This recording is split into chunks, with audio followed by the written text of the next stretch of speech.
Hi guys, ano po ta? And sa atong video karon kay nagluto ko og cheesy baked macaroni, o di ba? So katuning na ako'y sobra nga meat sauce, katong naghimo og spaghetti, unya na ako'y na sobra nga sauce kay daghan naman kay ito, mao nang akong gikip. Unya nagluto ko og macaroni nga pasta, gamay rin siya 400 grams ra ni siya, which is sakto ra pud kayo sa atong gidaganon sa atong sauce. Unya ato ra na siyang lutoon, dayon gi-drain, dayon gisagol ang meat sauce, o di ba? Wala na nako inita akong meat sauce ka ato ra gyapon na siyang i-bake, o di ba? Ato na siyang gisagol sa init pa nga pasta, dayon stir na nimo, ukay-ukay na nimo tanan.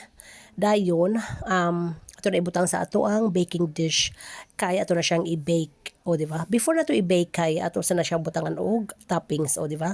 Nag-grate ra ko din ng cheese, bisag unsa nga klase nga cheese, mozzarella cheese or unsay na animo. Tapos maghimota og white sauce, o di ba? Natay flour din ha o gatas. So una na buhaton kay magbutang tag butter sa ato ang pan, then butangan og flour, dayon butangan og tubig gatas. Then super thick ra kay na siya mo na ako pa nagipunan og gatas, o di ba? Dayon timplahan nimo, nya ibutang nimo imong cheese, o di ba? Kung unsa gyud ka, unsa gyud ang imong gusto nga, ging unsa tawagan niya, ging laputon sa imuhang white sauce, o di ba? Dayon ato na nang ibutang ang atong pasta sa ato ang baking dish. Unya ato na siyang tapingan sa ato ang white sauce, o diba? As in hurot kainin nila dito sa amua. Mula ni kaon akong junana ni niya. Dili na kaya akong junana karon, dili na kay siya ganahag mga pasta-pasta pastilan. Kani ingon ani mura na siya chop suey dito sa US. Ang ilang tawag ani niya kay chop suey, kanang ingon ana lang walay white sauce ibabaw pastilan. Naka-remember ko nga mga onbig ka ng mga patlak-patlak sa dito sa US, uso man kay na siya. Unya na sa menu ang chop suey. First time na ako, pratika excited na ako, padyo ko na utana sa akong dyan kung kung chop suey maubod na hibong sad gani kung anong na chop suey nga pasta night man na siya or pasta nga dinner or something una na ba karon. Excited kay ko sos pag tanaw na ako dito sa mga pagkaon. Siko pangita, asa mang chop suey ani? Nangutana ko sa akong dyan pastilan ang chop suey nila kay kaningon ani macaroni nga pasta unya. Ingon ana good ka ng nice na meat sauce. Ingon ana ang ilang chop suey pastilan kalahi garagad sa ato ang chop suey nga naandan.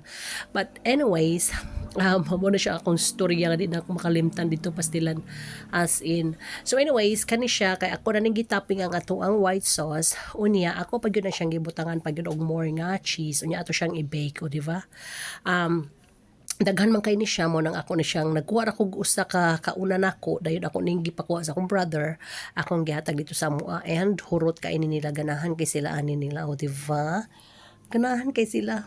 So anyways, giluto na nako siya og mga udto, dayon ako gingnan kuha dayon ni mitras init pa kay lamig gyud siya kanon kung init pa, di ba? As in lamig jud siya kanon nga init pa. Unya mao na siya, ato na siyang gitapingan og more cheese, dayon ato siyang i-baked. Ambot nakalimot ako unsa to gidugayon sa akong pag-bake ani niya, basta lamian gadzed kana magbubbles na gadzud ang iyahang toppings char. So ingon ana ko naamoy sobra nga mga meat sauce, ayon ninyo usiki char. Ayo usiki. So mo na din ha, ato nang gitabunan sa foil kay ta gusto nga mag-brown dayon ang atong cheese or atong toppings. Dayon pagtaw-taw na ako nang gitangtang ang foil, dayon gipa-brown na to ang atong ang cheese. Dayon wala, look at that, as in guys, particular sa toppings ani. Cheesy kaayo ang atong toppings, o di ba? Siguro mas kuan pa jud kay ni siya kung more meat sauce sa ato ang pasta, pero okay naman jud gyapon, as in kuan magyapon jud kay ang lasa niya, o di ba? Look at that, mao na siya akong gikaon. Dayon the rest ana kay akong gipadala sa amo, o di ba? Hurot kay nila. Kain tayo, as in lami jud kay siya, dili ka magmahay, o di ba? Look at that. Dahil magpanihapon kay nagluto ko og ribs, pork ribs para namo sa akong junana. And mao na siya among panihapon gahapon, lamian kaayo. O mao to guys, salamat sa pagtan-aw, bye bye.